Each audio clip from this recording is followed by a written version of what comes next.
सपा कहती है कि 2043 से किसानों की आय दोगुनी होगी। अरे 2017 में तो वादा था कि 2022 तक दोगुनी करेंगे, वो कहाँ गया। आज 2025 में किसान महंगे, डीजल महंगी, खाद घटते, MSP और बकाया भुगतान से लुट चुका है किसान। समाजवादी पार्टी सरकार ने मुफ्त सिंचाई, मंडियों में सुविधाएं, गन्ना भुगतान समय पर और किसानों की कर्ज माफी हुई।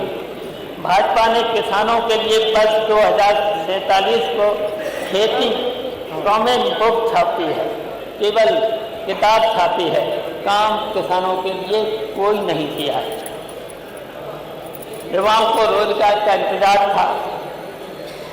2047 का मतलब है कि भाजपा आज के बेरोजगार युवाओं से कह रही है, तुम्हारे पोते पोती को नौकरी मिलेगी, तुम बस आशा रखो,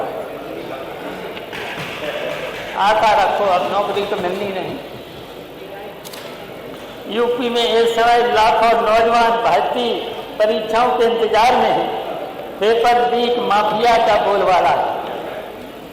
समाजवादी सरकार ने 18 महीने में 1.5 लाख से ज़्यादा सरकारी नौकरियां, लैपटॉप योजना, स्किल डेवलपमेंट मिशन चलाकर ये समस्याओं को दूर किया था।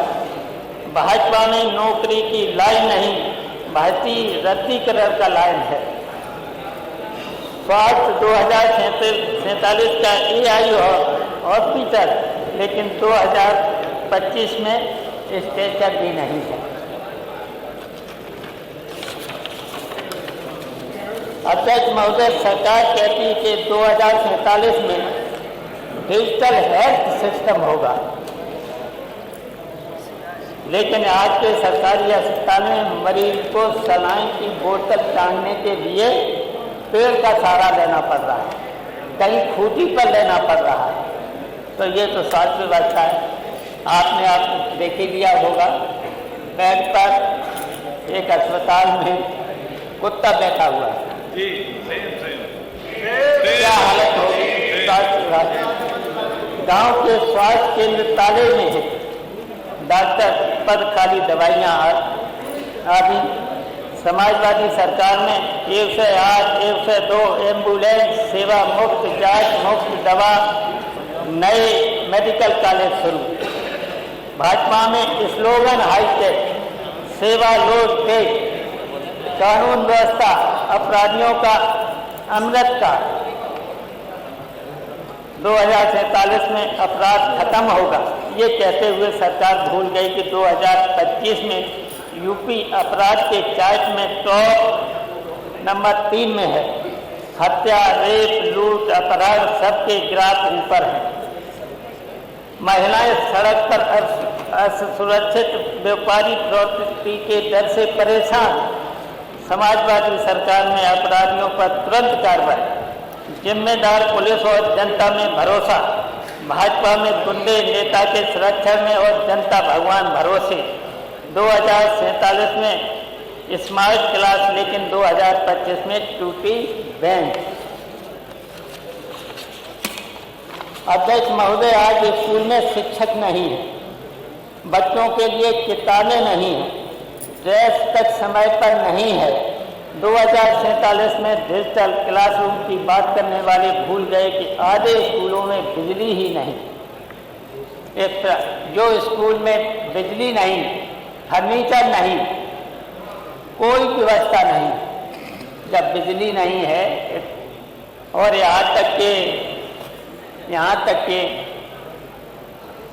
नई शिक्षा नीति ने मान्यवर कॉलेजों में केवल सेमेस्टर चलता है, परीक्षाएं होती हैं पूरे साल, क्लास लगते नहीं, क्लास नहीं लगते।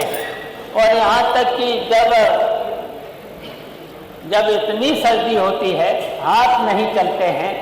बताइए, गांव के लड़के जब सर्दी के समय कॉलेज में परीक्षा देने आते हैं, कोई पैदल आता, कोई साइकिल पे आता है, उस समय जाड़े के महीने में, भयानक जाड़े के महीने में मैंने तो देखा है लड़कों के हाथ नहीं चल रहे, हाथ नहीं चलते हैं तब परीक्षाएं और क्लास लगते नहीं। और इसके साथ साथ माननीय अध्यक्ष जी, इसके साथ साथ आज यूनिवर्सिटी में कोई बिना पैसे के कोई काम नहीं होता। अगर सेंटर बना पैसे दे दोगे तो बन जाएगा, अगर पैसे नहीं दिए तो सेंटर नहीं बनेगा। इस तरह का हो रहा है तो हालत ये है उच्च शिक्षा में। लेकिन ये जो नई शिक्षा नीति थी उसने चौपट कर दिया है।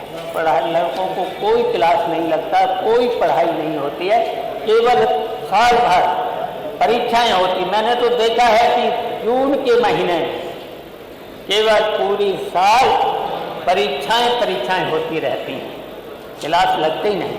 तो बताओ फिर क्लास जब नहीं लगेंगे तो फिर क्या होगा? तो ये है इनकी, ये विजन है आपका। स्मार्ट सिटी की बात करने वाले भूल गए कि समाजवादी सरकार के एक्सप्रेसवे, मेट्रो पुल, पार्क और मंडी आज भी यूपी की पहचान है। भाजपा ने सिर्फ शिलान्यास और नाम पत्र बदलने का काम किया है।